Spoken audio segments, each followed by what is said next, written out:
We rolling? Excellent.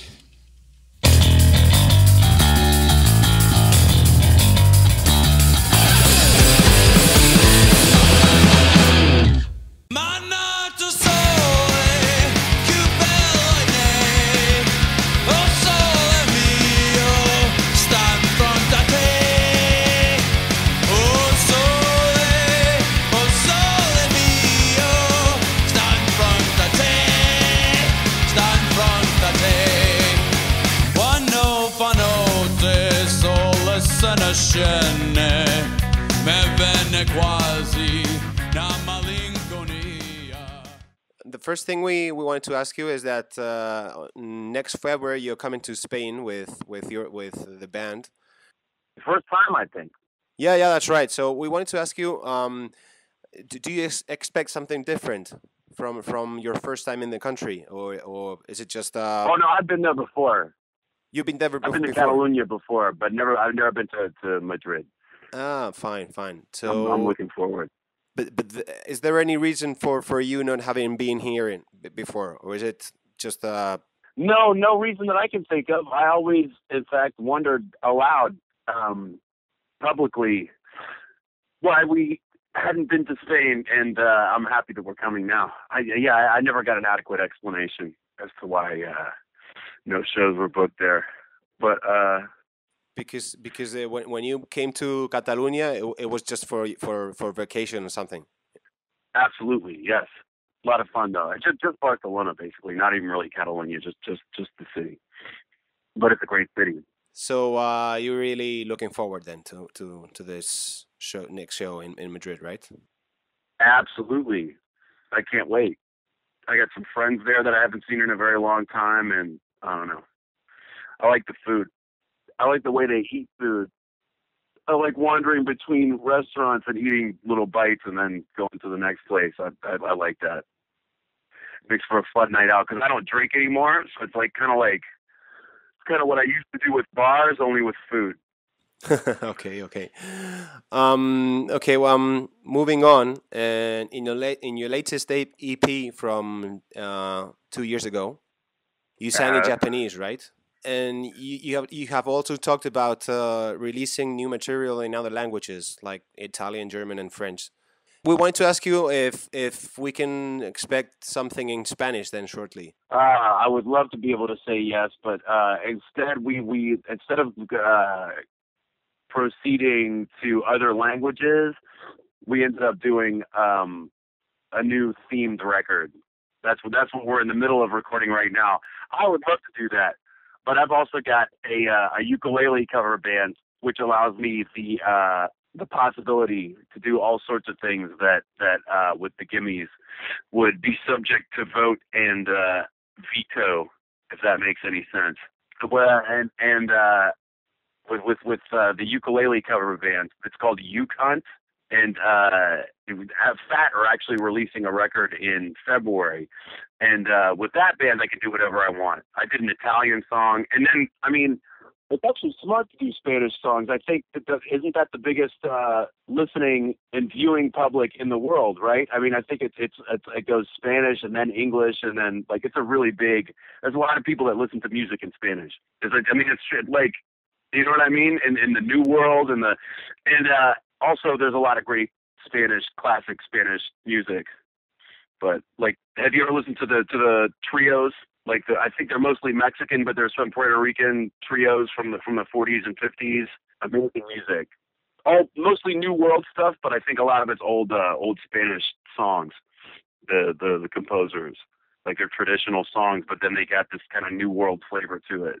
So good stuff. Los Diamantes. Have you ever heard them? Yeah. Yeah, you like that stuff? Really good stuff. I would love to do a whole bunch of that. My idea was to have a whole band of just doing trios covers. That would be my dream come true. And playing dance halls, just you know what I mean? Just these old folks Vets halls and VFW posts. You know what I mean? That would be that would be fun. Make old people dance. Okay, so moving on to your new record, right? Because we spoke to Joey, we spoke to Joey Cape some days ago. We had an interview with him also, and he told us something about your new record coming out. So can you tell us anything more about your new record? Yeah, the theme.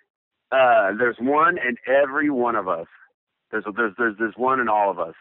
That's about. I don't want to spoil it.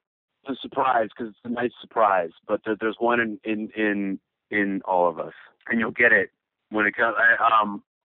We do a share song. We do we'll do a couple of them in Spain, and then then things will become clearer.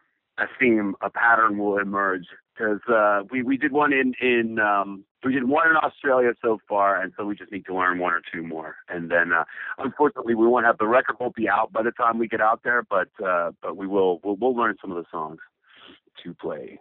Moving on to our fourth question. For us, I mean, you coming to Spain for the first time, we wonder if you have anything prepared of. I mean, we think about all your outfits that you wear during the concerts. So we wonder if you have something special prepared for Spain. I mean, bullfighters or flamenco kind of stuff. You haven't even thought about that. No, but basically the same. But the same is good. We're happy. I mean, it'll be new to Spain. It will absolutely be new to Spain because it's the first time. But actually, maybe I'll learn something on the ukulele. That's not a bad idea at all. There's a Los Panchos, a couple of Los Panchos songs I could do that are amazing. Yeah. So yes, something special for Spain. Always. Moving on to your origins as a band. We want to know how did the whole idea of making up a cover punk rock band happen? Well, 90s punk was terrible. So most of the records that people listened to, the cover was the best song, and that's what Mike and Joey kind of discovered. Like the song that you kept listening to over and over again, whether they knew it or not, turned out to be a cover. So why not start a band that does only covers? You know what I mean? Like, so then you'd have a whole record of the one song that everybody listened to. So yeah, that's basically it. And then I was working in the mail room, the shipping department, and I was doing a really shitty job there. So he decided to move me around in the company. I was doing a really bad job. I wasn't cut out for that line of work. And he heard me singing in the warehouse just to pass the time, and figured this guy can sing for my cover band. Let's do it. Our cover band, his cover band. Let's be honest. So we also wonder, because when I guess when you all talk about the songs you want to cover, what do you follow some kind of a criteria to decide whether you do one or the other, or is it just someone brings an idea and you agree and that's it? Yeah, there's definitely a power dynamic, but if any one person has veto power, if that makes sense. And yeah, that's about it. Otherwise, there's definitely a power dynamic involved, and it's sort of a democracy. But yeah, just like in any democracy, people form little committees, and democracy is a very imperfect science, and not always the best way to run a band. But I'm happy with just having veto power. The fact that I could just get to show up and not haul a bunch of gear around or worry about tuning guitars or anything like that. I got a ukulele, maybe a shaker. So I just show up and basically do what I'm told and veto something if I have really strong objections to it. But other than that, yeah, I let other people decide.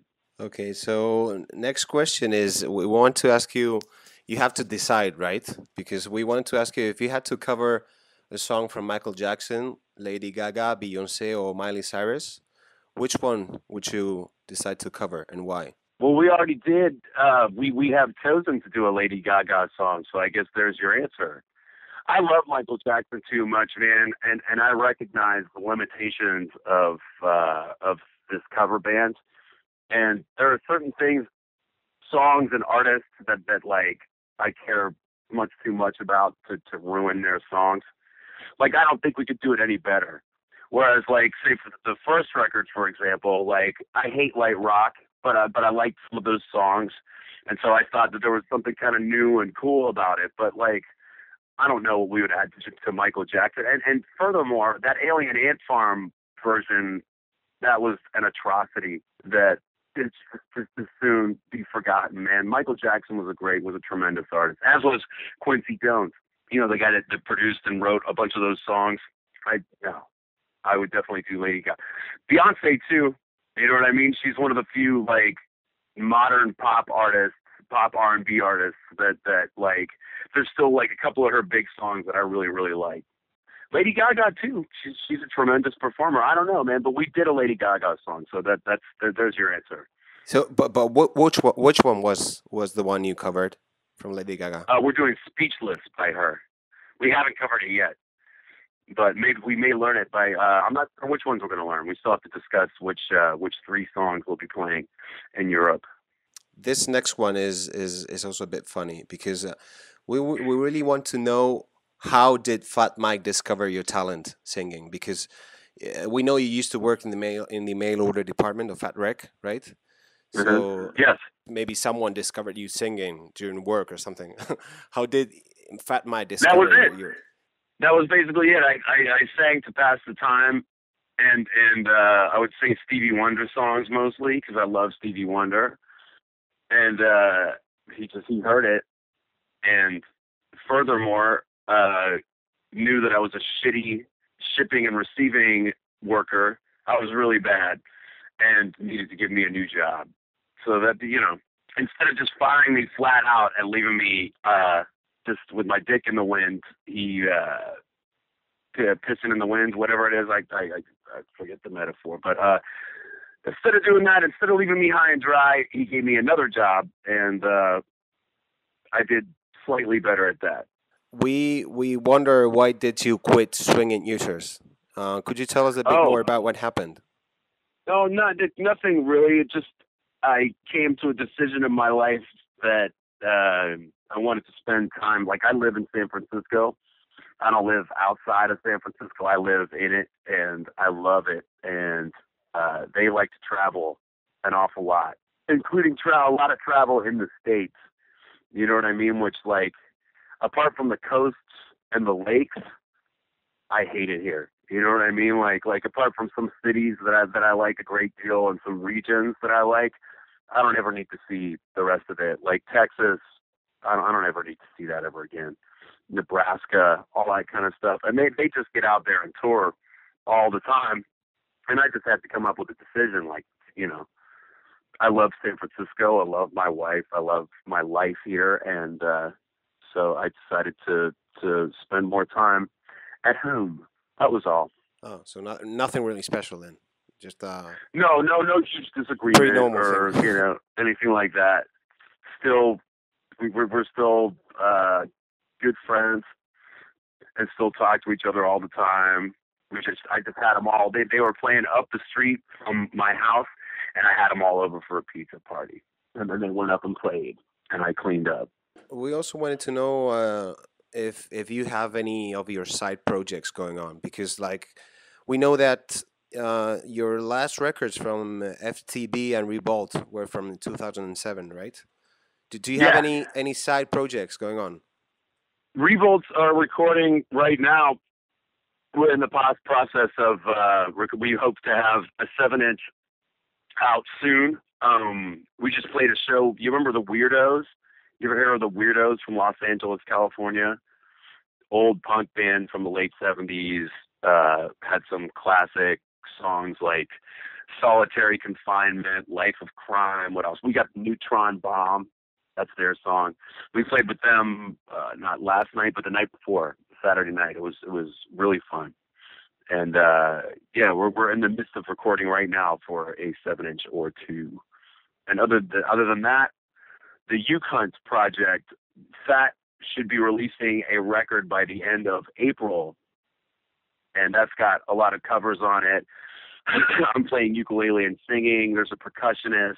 There's this other guy that plays he plays harmonica, saxophone, saw, you know, like the musical Saw. And that's about it. Aside from the Gimme Gimmes, which is, you know, that's sort of the big side project.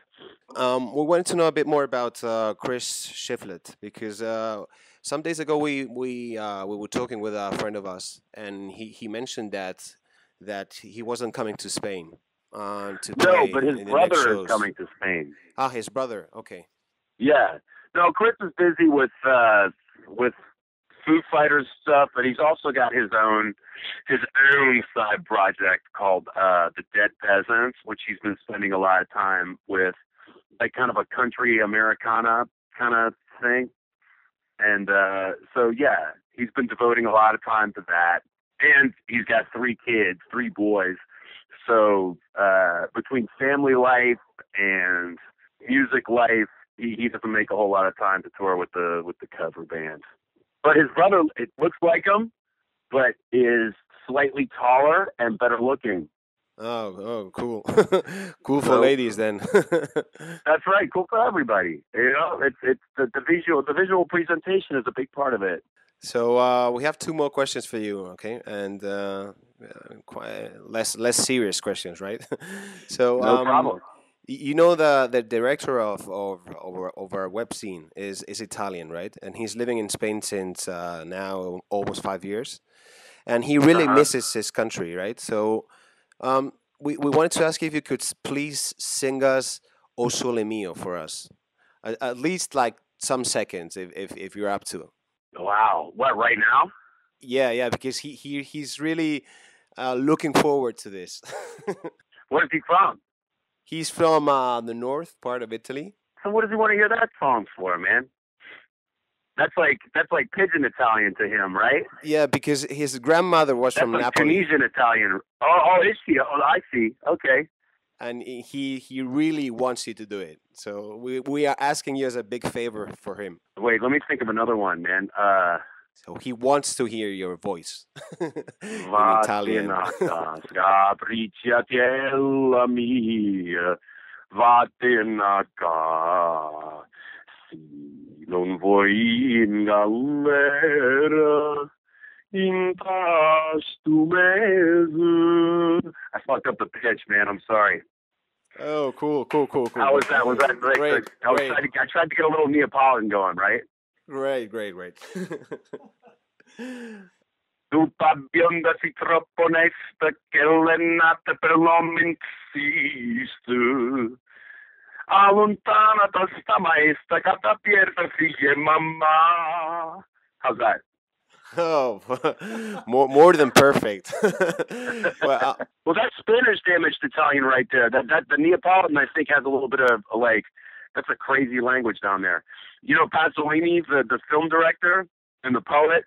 He said that Neapolitans were like a tribe. That instead of living in a desert like the Bedouin or the Tuareg, that they lived in the stomach of a great port, is what they called it. maybe But that he's they were right. their Maybe he's own right. tribe, man. It was a beautiful, poetic way of describing Neapolitans, I thought. And the beautiful pizza. That's one of my favorite cities in the world. Such a great city down there. And now that the train station is a little bit safer, it makes it a different, you know what I mean? The first time I went there, the train station, like, really freaked me out because it was fucking scary. Because it's in that district, that Forcella district, that's where all the Al-Qaeda safe houses are and shit. It's like a fucked up neighborhood. And the train station was really fucked up. But then this last time I went there, it was like they had changed the entire thing, like made a bunch of it kind of enclosed. And now there's like a big bookstore there and tons of cops. So it doesn't feel like you're going to get ripped off like the second you get off the fucking train anymore. But yeah, they even have a Spanish Quarter. Have you heard of the Spanish Quarter? Because you know the Spanish that I don't know if it was the Aragons or if it was who it was or the Bourbons.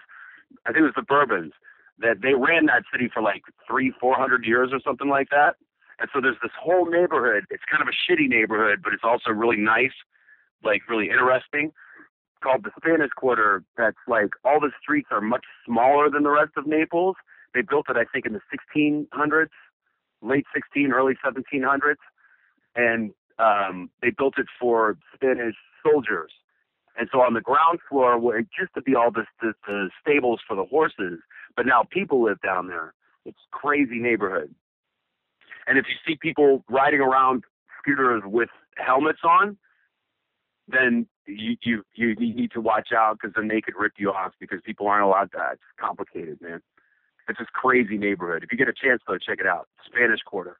To finish the interview, we just want to ask you if you want to say something to all the people that work in Big Bumbo Punk. Yeah.